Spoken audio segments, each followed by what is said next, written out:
Olá pessoal, vamos agora dar continuidade à nossa aula de estatística e probabilidade, né? Na aula de hoje a gente vai ver o que são intervalos de classe. Mas para a gente ver o que são intervalos de classe, primeiro a gente vai ver esse exemplo aqui. Ó. É o seguinte, a lista a seguir mostra alturas em metro de 30 pessoas. Então eu tenho essa lista aí, ó, de uma pessoa que tem 1,71 m, a outra tem 1,89 m, 1,68 m e assim por diante. Aí o que é que a gente vai fazer? A primeira coisa que a gente vai fazer é organizar essa numeração aqui em ordem crescente ou decrescente, do jeito que você quiser. Aí essa organização a gente chama ela de row, certo? Então vamos lá, organizando essa lista, ela vai ficar assim, ó, na ordem crescente no caso. Ela começa com 1,65, aí vai subindo até chegar a 1,90. Aí agora a gente vai agrupar os dados em intervalos de classes. Ou seja, o que é que a gente vai fazer? Inicialmente, a gente vai calcular a amplitude total, ou seja, a diferença entre o maior e o menor valor do conjunto de dados. Então, o maior valor é 1,9 e o menor é 1,65. Então, primeiramente, a gente vai fazer essa subtração para a gente achar a amplitude total. Então, a amplitude é de 0,25. Certo? Pega o maior e subtrai pelo menor. Por isso que é bom a gente organizar isso daqui em row. Aí agora, determinamos a quantidade de intervalos que desejamos e calculamos a amplitude de cada intervalo. Então, você vai, dependendo da questão, ou se a questão não pedir, você vai dividir em intervalos de classe. Ou seja, nesse caso a gente vai escolher 5 intervalos, nesse exemplo aqui. Então, esses valores aqui, ó, vão ser divididos em 5 intervalos de classes. Como assim? Ó? É o seguinte, a gente vai pegar a amplitude total e dividir pelo número de intervalos de classe que eu desejar, ou então que a questão pedir.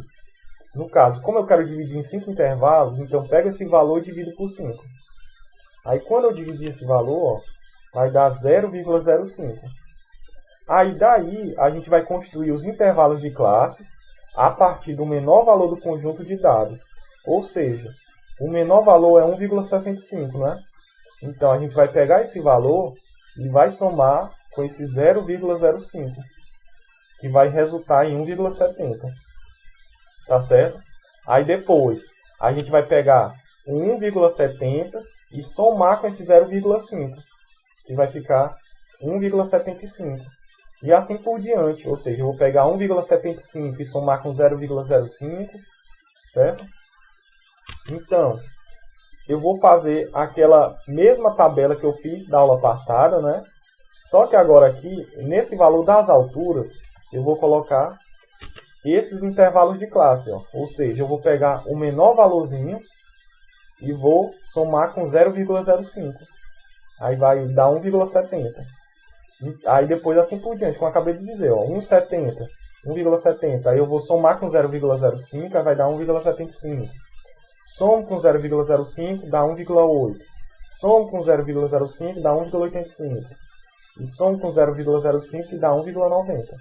Então, ó, esses intervalos aqui, ó, são chamados intervalos de classe. Para que existem esses intervalos? Porque se eu for colocar cada altura dessa daqui e colocar a quantidade de frequências, ou seja, a quantidade de pessoas para cada altura, essa tabela vai ficar uma coisa muito grande. Então, para não ficar uma coisa muito grande, eu posso colocar essas alturas em intervalos. Ou seja, eu vou colocar nessa primeira linha aqui, ó, da frequência, todas as alturas de pessoas, né, no caso, que ficarem entre 1,65 e 1,70. Tá certo? Então, se a gente contar aqui, ó, que está entre 1,65 e 1,70, tem 1, 2, 3, 4, 5, 6, 7. Então, quer dizer que nessa linha eu vou colocar, ó, 7 pessoas que estão nesse intervalo de classe. As pessoas que estão nesse segundo intervalo, que é entre 1,70 e 1,75, vai ser o quê? Ó? 1, 2, 3, 4, 5, 6, 7, 8 e 8, né? Tá aí. As pessoas que estão entre 1,75 e 1,80. tá aqui, ó. 1, 2, 3 pessoas. As pessoas que estão entre 1,80 e 1,85. 1, 2, 3, 4, 5, 6. Então tem 6 pessoas que estão nesse intervalo. E por último, ó, as pessoas que estão entre 1,85 e 1,90. 1, 2, 3, 4, 5, 6. Ó. Então tem 6 pessoas. Então tá aí, ó. O total de pessoas que eu tenho aqui é 30, né? Então tá aí. Então para isso que serve o intervalo de classe, viu, pessoal? Que eu vou pegar o número de pessoas e colocar dentro de um intervalo de determinado dado, né? Aí no caso da frequência acumulada, frequência acumulada relativa é a mesma coisa do que a gente viu na aula passada. O que é a mesma frequência acumulada? No caso da primeira linha, eu só vou repetir o 7. Já na segunda linha, eu vou pegar esse 7 anterior e somar com esse 8. No caso, fica 15. Na terceira linha, eu vou pegar esse 15 e vou somar com 3. Aí fica 18, né? Aí 18 mais 6, 24. 24 mais 6 dá 30. Aí aqui não precisa colocar nada, né? Então tá aqui. Esse é a coluna da frequência acumulada. Já a frequência relativa, o que é a mesma frequência relativa? É a porcentagem em relação a essa minha frequência absoluta. Né? Aí eu tenho que fazer aquela regra de 3, né? Aí eu coloco 30 pessoas, que é o total, equivale a 100%.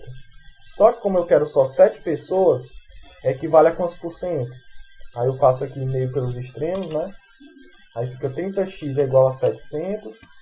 Aí x é igual a 700 dividido por 30. Aí dividindo, eu tenho que a minha frequência relativa em relação a esse 7 aqui, ó, é 23%. Agora, em relação a esse 8 aqui, ó, mesma coisa. Eu coloco 30 equivale a 100%, 8 equivale a x. Aí fazendo meio pelos extremos, ó, 30x é igual a 800. Dividindo isso daí, eu tenho que...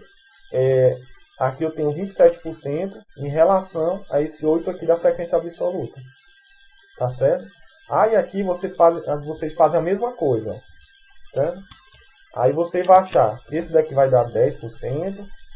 Esse 6 aqui vai dar 20%. E esse 6 também vai dar 20%. Certo? Aí somando isso daqui, ó, você vai ver que vai dar 100%. Já a minha coluna da frequência acumulada relativa, agora você vai fazer a mesma coisa, só que em relação à minha frequência acumulada. Certo? Você vai achar a porcentagem em relação à frequência acumulada. Aí vamos lá, ó, fazer nessa primeira linha. 30 equivale a 100%. Aí esse 7 aqui equivale a quantos por cento? Aí fazendo aí meio pelos extremos, né? 7 vezes 100, 700. X vezes 30 dá 30x. Aí dividindo, eu tenho que... Nessa minha linha aqui eu tenho 23%. Certo? Aí na segunda linha, agora eu vou fazer em relação a esse 15 aqui. Aí eu faço a mesma coisa. Ó, 30 equivale a 100%, 15 equivale a x, né? Meio pelos extremos, dividindo aí. Eu tenho que esse x aqui, ó, equivale a 50%. Aí aqui você continua, faz a mesma coisa com todos. Ó, faz com 18, depois faz com 24, aí por fim faz com 30. Aí quando você fizer com 18, você vai ver que vai dar 60%. Com 24 vai dar 80%. E quando você fizer com 30, vai dar o próprio 100%. Tá certo, pessoal? Então isso aqui a gente chama de intervalos de classe. É como se fossem intervalos, né, que vão ser definidos de acordo com esses dados aqui, ó, que eu tenho na minha tabela. Tá certo? É isso.